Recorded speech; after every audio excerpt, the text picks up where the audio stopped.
Bismillahirrahmanirrahim. Assalamualaikum warahmatullahi wabarakatuh. Apa kabar anak-anak semua? Alhamdulillah kita bertemu kembali dengan pelajaran fikih 6. Selamat belajar ya. Semoga dimudahkan oleh Allah dalam menuntut ilmu.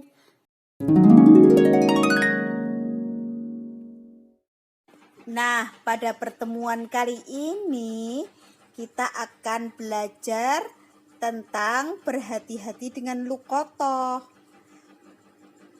Apa saja yang akan kita pelajari dalam berhati-hati dengan luqotoh?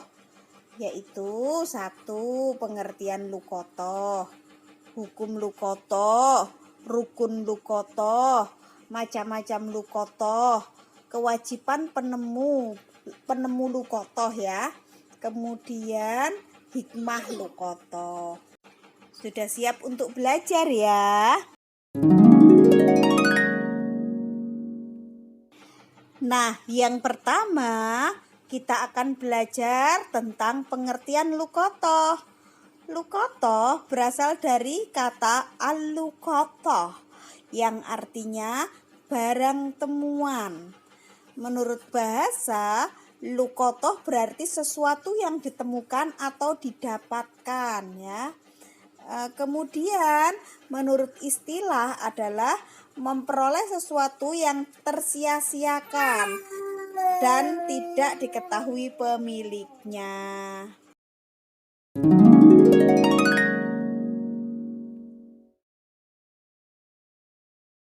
Nah, selanjutnya adalah hukum luqotoh. Hukum luqotoh dapat menjadi wajib, sunnah, makruh, mubah, dan bahkan haram tergantung situasi dan kondisinya. Nah, ini di sini dirangkumkan Bu Dewi. Wajib apabila orang yang menemukan barang percaya bahwa dirinya mampu mengurus barang temuan sebagaimana mestinya, dan terdapat sangkaan apabila benda-benda itu tidak diambil akan hilang sia-sia diambil orang yang tidak bertanggung jawab. Maka jika kondisinya seperti itu, mengambil barang luqotoh adalah wajib ya anak-anak ya. Kemudian hukum luqotoh juga bisa menjadi sunnah apabila kondisinya adalah penemu percaya pada dirinya bahwa ia akan mampu memelihara benda-benda temuan sebagaimana mestinya. Akan tetapi jika barang temuan tidak diambil pun, barang-barang tersebut tidak dikhawatirkan akan hilang sia-sia atau akan diambil orang yang tidak dapat dipercaya. Jika kondisinya seperti itu, maka apa hukum luqotohnya tadi? Sunnah ya.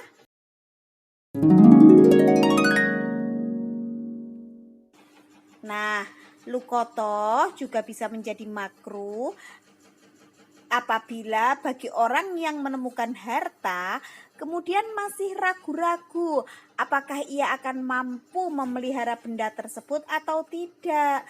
Dan apabila tidak diambil pun tidak dikhawatirkan akan terbengkalai. Maka hukum jika kondisi seperti itu adalah makruh ya. Selanjutnya, hukum luqotoh juga bisa menjadi jaiz atau mubah apabila luqotoh ditemukan di bumi tak bertuan atau di jalan yang tidak dimiliki seseorang atau selain tanah haram Mekah ya. Dalam kasus semacam ini, seorang boleh memilih memungut luqotoh untuk dijaga dan dimilikinya setelah luqotoh diumumkan atau dibiarkannya. Namun lebih baik atau lebih utama memungutnya jika percaya bahwa ia akan mampu menangani berbagai macam persoalan berkaitan dengan luqotoh. Paham ya?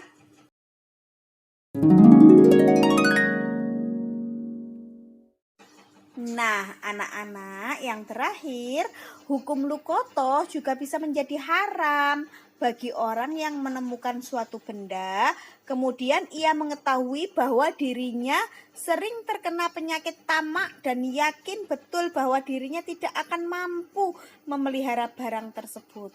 Hukum memungut lukotoh di tanah haram atau di Mekah hukumnya haram, kecuali jika berniat mengumumkan dan tidak berniat memilikinya, ya. Dia ada dua tadi ya, yang lukotoh bisa menjadi haram tadi apabila tidak bisa menjaga, yakin tidak bisa menjaga, dan apabila menemukannya di tanah haram, ya, atau di Mekah, ya.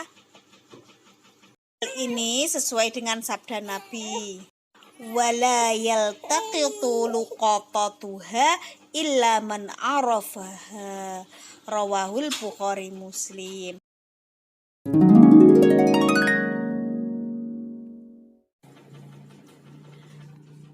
Selanjutnya adalah rukun lukoto.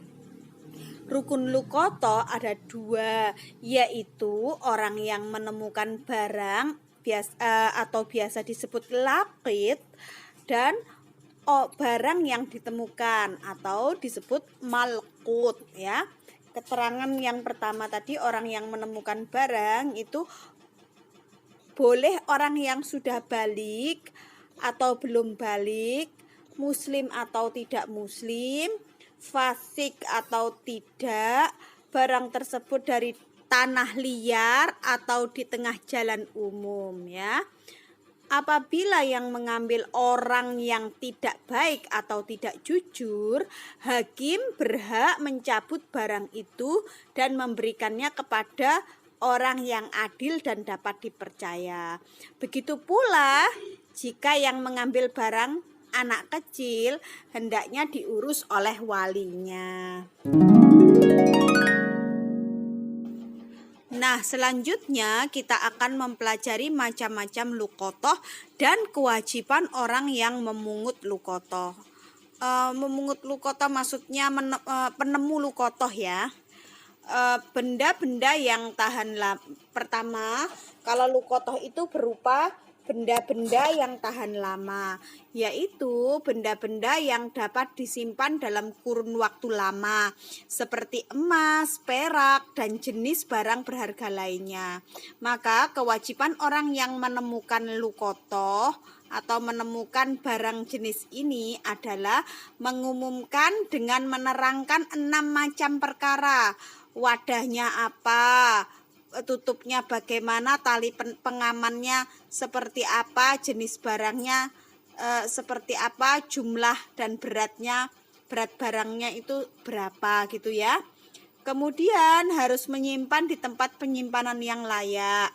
Ketiga, saat mengumumkan hendaknya sebagian sifat barang yang diterangkan, jangan semuanya, agar tidak diambil orang yang tidak berhak. Misalnya menemukan emas, sebutkan misalnya wadahnya dompet, ditemukan di jalan apa, kemudian berat emasnya misalnya 50 gram gitu, ya. Terus tapi jangan disebutkan bahwa dompetnya berwarna apa gitu. Terus jenis barangnya berupa apa, misalnya emasnya berupa cincin, berupa kalung, atau berupa logam mulia, jangan disebutkan karena khawatirnya kalau kamu menjelaskan dengan detail akan diambil orang yang tidak berhak, atau orang yang hanya mengaku-ngaku saja bahwa itu miliknya. Jadi sebagian itu tadi sudah dijelaskan, dan sebagian lain tidak kamu jelaskan cirinya. Jadi ketika ada orang yang datang ingin mengambil itu tadi, kamu bisa menanyakan bahwa dompetnya warna apa Pak, atau warna apa Bu. Kalau dompetnya warnanya sesuai berarti itu miliknya. Atau terus jenis emasnya bentuknya apa Bu, misalnya bentuknya dia bilang bentuknya kalung, ternyata yang ditemukan bentuknya logam mulia, itu kan tidak sesuai ya. Nah, jadi kalian bisa menimbang bahwa ini bukan milik orang yang mengaku-ngaku itu tadi atau milik sesungguhnya ya.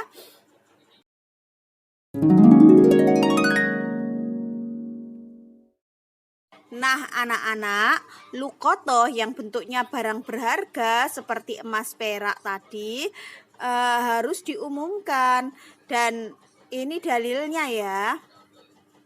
An Zaid bin Khalidin al-Juhani anna Nabiyya sallallahu alaihi wasallam sa'alahu rajulun anil luqatati faqala arif wika'aha au qala wi'a'aha wa ifasaha summa arifha sanata summa istamti' biha fa in ja'a rabbuha fa adiha ilaihi. Rawahul Bukhari wa Muslim. Artinya dari Zaid bin Khalid al-Jauhani radhiyallahu anhu, dia berkata Rasulullah Shallallahu Alaihi Wasallam pernah ditanya tentang menemukan emas atau perak yang tercecer, maka beliau menjawab, umumkan beserta wadah dan talinya, kemudian umumkan selama 1 tahun. Jika tidak ada yang mengambilnya, maka gunakanlah ia dan hendaklah dianggap sebagai barang titipan. Jika pada saat tertentu orang yang mencarinya datang, maka serahkan ia kepadanya. Hadis riwayat Bukhari. Jadi anak-anak, ketika kalian menemukan barang berharga, jadikanlah dia seperti barang titipan. Jika suatu hari nanti sudah diumumkan bahwa pemiliknya datang untuk mengambil, maka harus diberikan. Tetapi jika sudah 1 tahun atau lebih tidak ada pemilik yang datang, maka boleh digunakan, dan tetap harus menganggapnya sebagai barang titipan, bukan barang hak milik sendiri ya. Jadi meskipun sudah lebih dari 1 tahun, terus tiba-tiba ada orang yang datang dan mengambilnya, harus diserahkan kepada pemiliknya. Paham ya?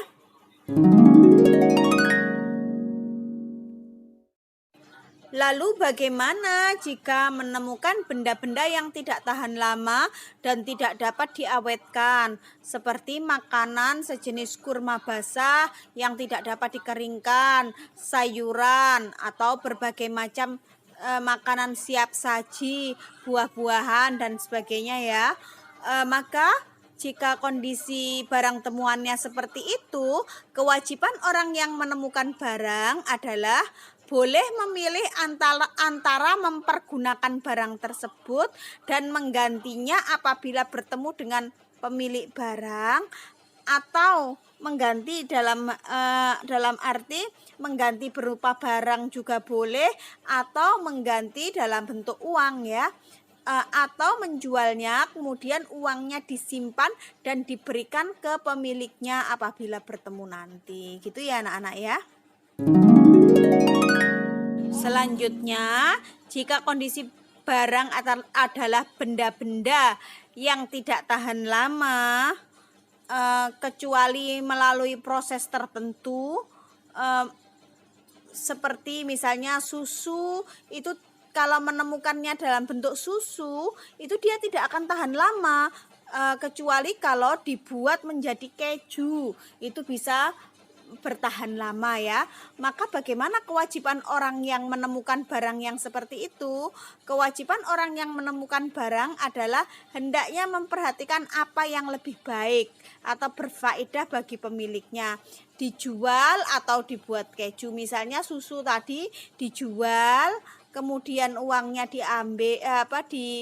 disimpan dulu sampai pemiliknya datang, atau dibuat keju supaya awet susunya tadi sampai orang yang kehilangan susu tadi mengambil. Seperti itu ya nak ya.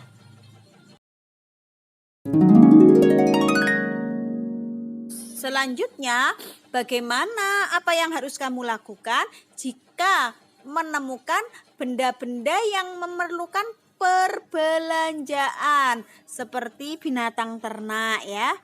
Ada dua macam ya, menemukan barang-barang atau benda-benda seperti ini, maka sikap yang harus ditempuh ada dua macam. Jika binatang yang ditemukan adalah binatang yang kuat seperti unta, kerbau atau kuda, berarti dia dapat melindungi dirinya sendiri dari binatang buas. Maka kewajiban orang yang menemukan barang jenis ini sebaiknya dibiarkan saja dan jangan diambil, sesuai sabda Rasulullah berikut. An Zaid bin Khalidin wa sa'ala sallallahu alaihi wasallam an dhalatil ibili faqala malaka walaha da'aha, rawahul Bukhari wa Muslim. Artinya, dari Zaid bin Khalid, seseorang telah bertanya kepada Rasulullah tentang keadaan unta yang tersesat. Rasulullah menjawab, biarkan sajalah, tak usah engkau pedulikan. Hadis riwayat Muslim.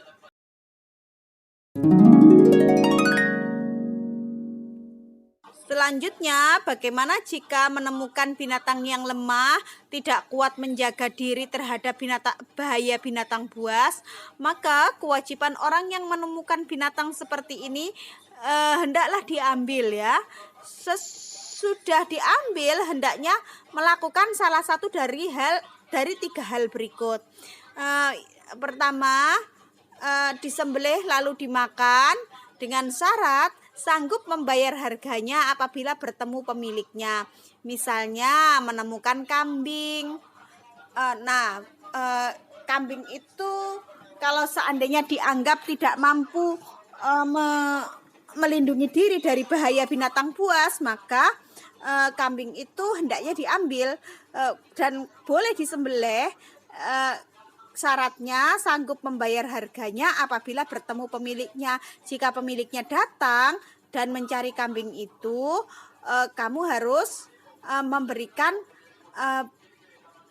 bayarannya tadi ya, kambing yang sudah disembelih. Terus kemudian boleh juga dijual dan uangnya disimpan agar dapat diberikan kepada pemiliknya apabila bertemu. Dipelihara juga boleh, diberi makan dengan maksud menolong semata-mata, sebagaimana sabda Rasulullah,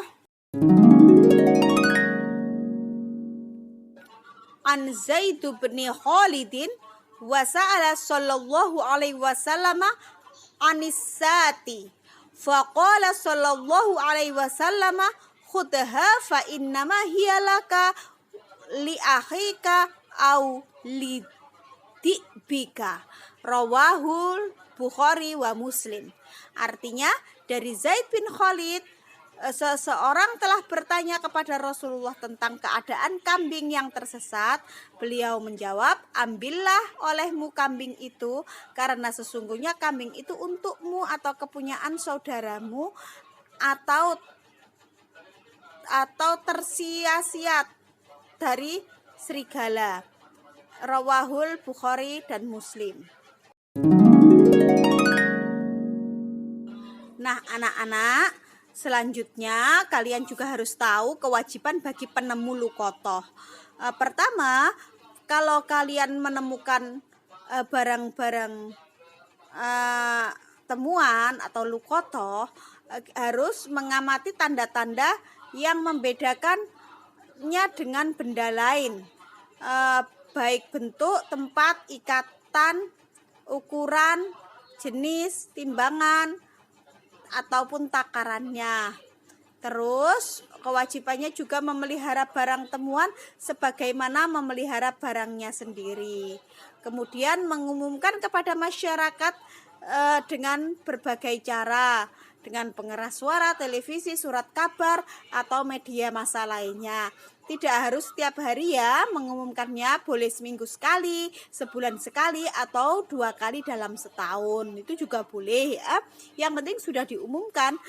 Jika barang yang ditemukan bukan barang berharga seperti tali, cambuk, maka boleh dimanfaatkan tanpa diumumkan.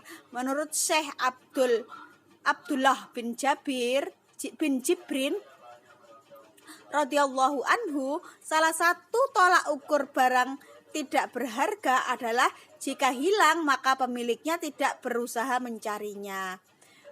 Kemudian apabila nilai barang lebih dari 10 dirham ke atas atau barang berharga ya, hendaknya masa pemberitaannya atau diumumkannya tadi ya selama 1 tahun.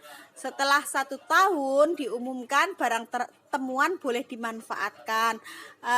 Namun jika kemudian pemiliknya datang mencarinya maka harus diberikan. Paham ya? Di antara hikmah yang dapat diambil dari ketentuan luqotoh apa saja sih? Sebagai pengamanan atau menyelamatkan barang yang tidak diketahui pemiliknya, menghormati hak milik orang lain, dan memisahkan dari hak milik pribadi. Kemudian juga bisa mendidik untuk berperilaku jujur dan percaya diri, terutama bagi yang menemukan barang. Kemudian ketentuan luqotoh juga dapat menumbuhkan rasa solidaritas kesetiakawanan dalam hidup bermasyarakat. Selain itu juga bisa membahagiakan orang yang kehilangan apabila barangnya itu ditemukan kemudian diserahkan kepadanya. Jika kemungkinan pemiliknya tidak datang, dapat dimanfaatkan, bahkan pada akhirnya akan menjadi hak milik ya. Alhamdulillah, selesai sudah materi kita hari ini ya anak-anak ya. Dan dengan berakhirnya materi tentang luqotoh ini berarti sudah selesai pelajaran fikih kamu selama di MI Muhammadiyah ini ya.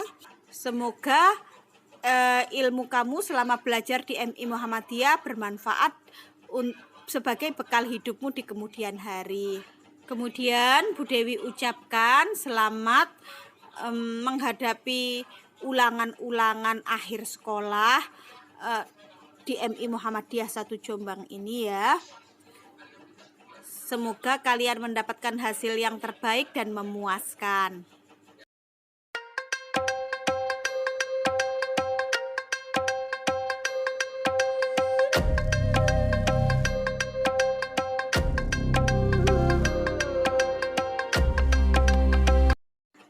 Anak-anak jangan lupa tulis nama kalian di kolom komentar agar Bu Dewi tahu siapa saja yang sudah meluangkan waktu untuk mempelajari materi tentang luqotoh ini. Kemudian jangan lupa like dan subscribe-nya ya. Sekian dari Bu Dewi. Wassalamualaikum warahmatullahi wabarakatuh.